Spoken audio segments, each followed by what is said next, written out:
Hello, welcome OFW and mga ka-Servant Explorer. And today's video po, pag-uusapan natin ano nga ba yung eGov.ph na mobile app. So, napaka-importante nito mga kabayan kasi kailangan natin to as an OFW or kung nagtatrabaho po tayo dyan sa Pilipinas. So, itong eGov.ph na mobile application ay andito na lahat. Lahat ng mga sangay ng government nandito na or maa-access na natin. So sa atin bilang OFW, which is lagi nating ginagawa, kumukuha tayo ng e-travel upon arrival sa Pilipinas or departure from the Philippines, dito na natin ma-access, makakakuha na tayo ng QR code. Ganoon na rin as an OFW OEC, pag kukuha tayo ng OEC or balik manggagawa, OFW Pass, ito na rin yung mobile platform na gagamitin natin bilang isang OFW. Madali lamang po mag-download nito kung ang gamit nyo po ay Apple, iPhone. Punta lang tayo sa App Store at i-search natin ang eGov.ph na mobile application. Tapos kung ang gamit naman po natin ay Android, Google Play, punta tayo sa Google Play and i-search natin and download. Ano ba yung kailangan natin pag mag-register? First is kailangan natin ng official personal natin na email identification. So, dapat alam natin yung username at password ng ating email kasi ito yung magiging official. Lahat po ng OTP na kailangan or isi-send ng mobile app na to ay kailangan ma-access natin yung ating email address. Second is mobile number. Dapat meron tayong official na mobile number sa Pilipinas kasi doon din kung magla-login tayo using the mobile number, kailangan nating ma-access yun for the OTP or one-time password. Tapos may tinatawag din na MPIN. Ito yung kailangan natin na dapat tandaan na number, 6-digit number para po makalagin dito sa eGov.ph. So sa ibang video na gagawin ko, ituturo ko kung paano mag-register dito sa eGov.ph na to. And also kung paano kumuha ng mga ID, digital ID. So, meron akong Pag-ibig na ID, digital ID, OWA e-card, and also meron ding national ID na dito nakalink na yung national ID natin. So, napakaganda nitong mobile app na pre-provide sa atin para po easy access na po sa lahat ng government agencies, OWA, DMW, travel, e-travel, kung kukuha ka ng NBI clearance, driving license, andito na lahat, ang daming services na available.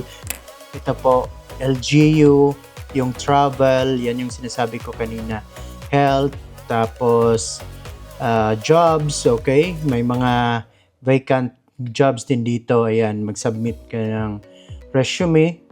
Ayan, Philippine Job Net.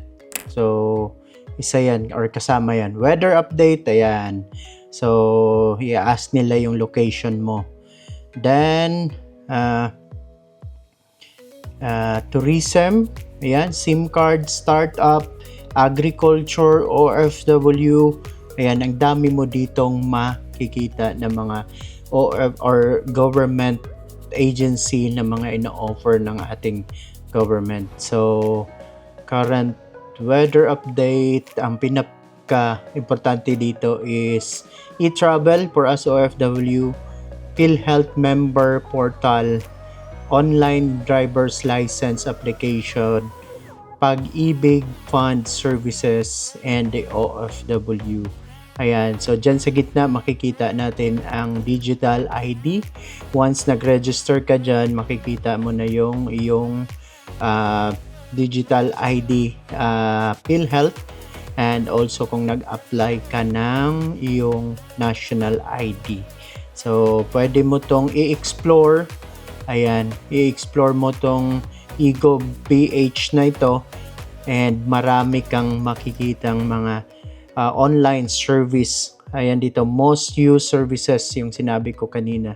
And dito, view all the services. And dito na rin, dito mga kabayan, makikita mo, business and trade. Ayan. So, business and trade, name registration, DTI website, BIR Sol proprietorship. Ayan. So, DA, buying and selling, price rise. Ayan, ang dami dito. All the government agencies. Hindi mo na kailangan magpunta pa sa official website kasi alam naman natin ngayon mga kabayan na hindi natin minsan alam kung ano yung official website ng government na ito. Or at least dito sa online mobile app ng eGov.ph, andito na po lahat. So, pati dito, MTRCV Business. Ayan. Ayan po. Explore natin, mga kabayan. Marami ditong mga may tutulong sa atin bilang OFW or kung nagtatrabaho po tayo sa Pilipinas. Dinevelop pa nila. Hindi pa siya completely perfect pero gumagana na yung mga iba't ibang agencies dito. Lalong-lalo na for us as an OFW. So napaka-importante nito at kailangan yung tamang details yung i-input natin dito pag mag-register tayo dito mga kabayan. So yun lang po sa video na to. Sundan lang ninyo. Ito yung step by step paano mag-download at mag-register. So, tignan natin dito, malaking bagay po ito, i-share po natin sa ating mga kabayang OFW para po sa ganun ay makatulong sa kanila.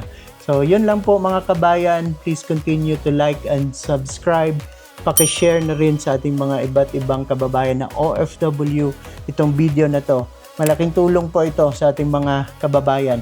So, be safe po lahat, lalong-lalo na sa mga kababayan natin na nasa Middle East. Pag-ingat po kayong lahat dyan mga kabayang OFW and be safe po. God bless you.